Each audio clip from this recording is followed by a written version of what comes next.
talk about the prospects now for governance change in Milwaukee, and it almost sounds like all this is moot as far as funding goes if Milwaukee governance doesn't happen. Is that a fact? That's a very, very strong likelihood. As I said, I don't know what it takes. When the President of the United States comes and says, we are going to judge you not only by the quality of the applications, but our confidence that you can carry through with those reforms.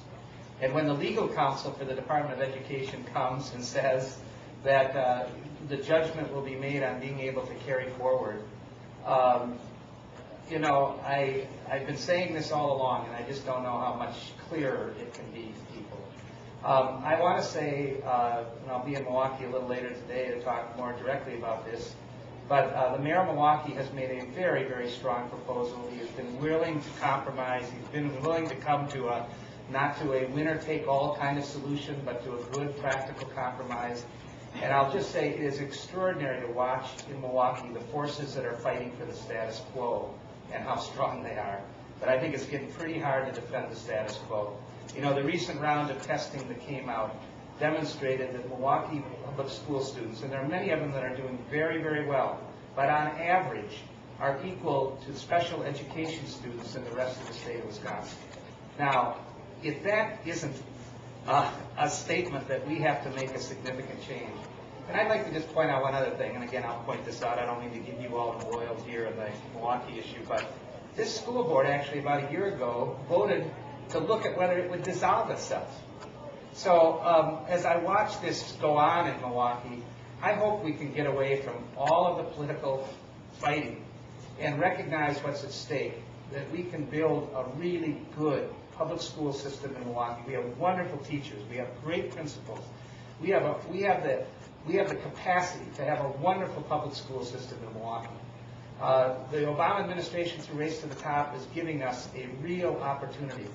I didn't cover it here. Again, I will talk about it in more detail in Milwaukee. But in Milwaukee, there are proposals that are Milwaukee-specific that are just an extraordinary opportunity, including the development of Milwaukee children's zones to make sure that kids that are coming to Milwaukee schools are getting there safely, have good health care, have good nutrition, have the needs of when they come to school. There is a very specific program in the application directed at making sure teachers that go into Milwaukee Public Schools, taking on some of the toughest assignments, get the kind of mentoring and coaching and background and help they need to become really extraordinary teachers. This is a huge opportunity for Milwaukee, and I just hope that you know, they better understand this isn't like Wisconsin's the only state going and asking for Race to the Top. We are in a competition with, I think, almost 39 other states, did I read, or 40 or something like that. Many, many other states, and believe me, every one of those states has good applications. Those other states didn't just turn in some, you know, piece of junk. They've got good applications. And quite correctly, Secretary Duncan is going to be saying, okay, I've got all these good applications. Who actually can make this happen? And this is our opportunity to do something extraordinary. President Obama has given us that opportunity, and I hope Milwaukee is ready to move forward. And the other connection I just want to emphasize is all the rest of the state, this is one single application. This isn't a Milwaukee application and the rest of the state, and that's the way it should be. We are going to Washington as an educational enterprise for the state of Wisconsin. And it means kids who live in Cottage Grove, live in Madison, live in the North Woods, live in Milwaukee. We value every single one of those kids, and we got to make sure that every single one of those kids has a chance for a good education.